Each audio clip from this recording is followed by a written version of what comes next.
বাঙালি খানায় সবাইকে স্বাগত জানাই।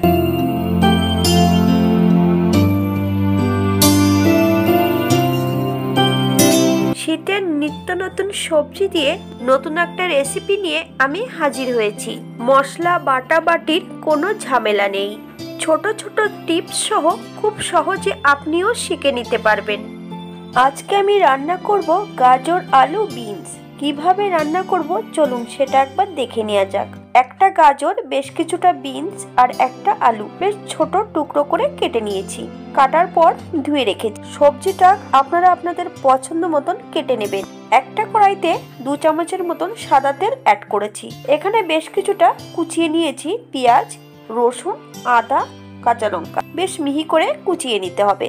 আপনারা আপনাদের পছন্দ মতন কুচিয়ে নেবেন। একটা কড়াইতে 2 চামচের মতন সাদা তেল অ্যাড করেছি। তেল গরম হবার পর কোচানো মশলাগুলো অ্যাড করতে হবে। এই পর্যায়ে বেশ ভালো করে একটু নেড়ে নিতে হবে।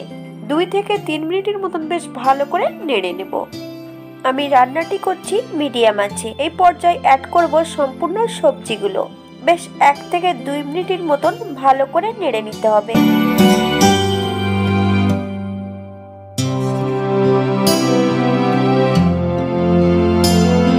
এই পর্যায়ে অ্যাড করব হাফ চামচ নুন।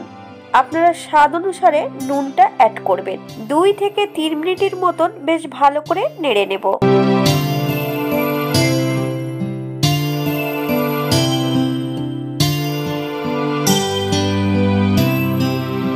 মিনিটের জন্য মিডিয়াম আঁচে ঢাকা দিয়ে দিতে হবে। সবজিগুলো সবজির জলেই সেদ্ধ হয়ে যাবে। নতুন করে কোনো জল অ্যাড করার প্রয়োজন নেই। এই পর্যায়ে সবজিগুলো সেদ্ধ হয়ে গেছে। বেশ হালকা হাতে 1 থেকে 2 মিনিটের মতন নেড়ে নিতে হবে। এই পর্যায়ে গ্যাসের ফ্লেম কিন্তু একদম লো করে দিতে হবে, তাহলে সবজির নিজস্ব রংটাই থেকে যাবে।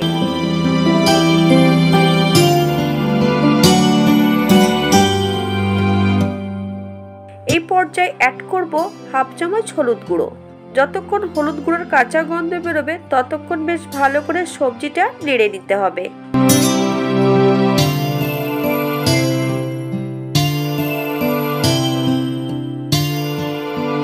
এই পর্যায়ে অ্যাড করব 2 চামচ চিনি। আপনারা যদি পছন্দ করেন তাহলে চিনির পরিমাণটা বাড়িয়ে দিতে পারেন। চিনির যতক্ষণ কাঁচা গন্ধ বেরোবে ততক্ষণ বেশ ভালো করে সবজিটা নেড়ে নিতে হবে।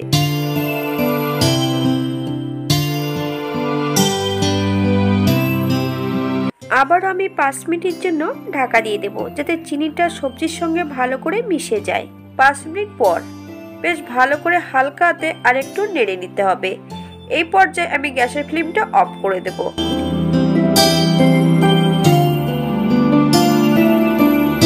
এক চামচ বাটার অ্যাড করেছি। বেশ কিছুটা ধনেপাতা।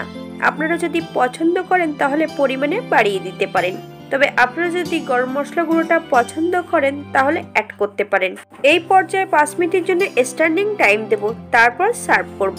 এই রান্নাটিতে কোনো বাটা মশলা বা গুঁড়ো মশলার অ্যাড করার প্রয়োজন নেই। এটা মশলা ছাড়া রান্না করলে খেতে খুবই সুস্বাদু হবে। এটা দেখতে যেমন ভারী সুন্দর হয়েছে, এটা গরম রুটি, পরোটা সবকিছুর সঙ্গে অসম্ভব ভালো লাগবে। আপনারা বাড়িতে একবার একই পদ্ধতিতে তৈরি করে নেবেন। সবাই সুস্থ থাকবেন, ভালো থাকবেন। অন্যদিন একটা নতুন রেসিপি নিয়ে আপনাদের সামনে আবার আমি হাজির হব। ভিডিওটি দেখার জন্য ধন্যবাদ। ভিডিওটি ভালো লাগলে একটা লাইক দিয়ে পাশে থাকবেন।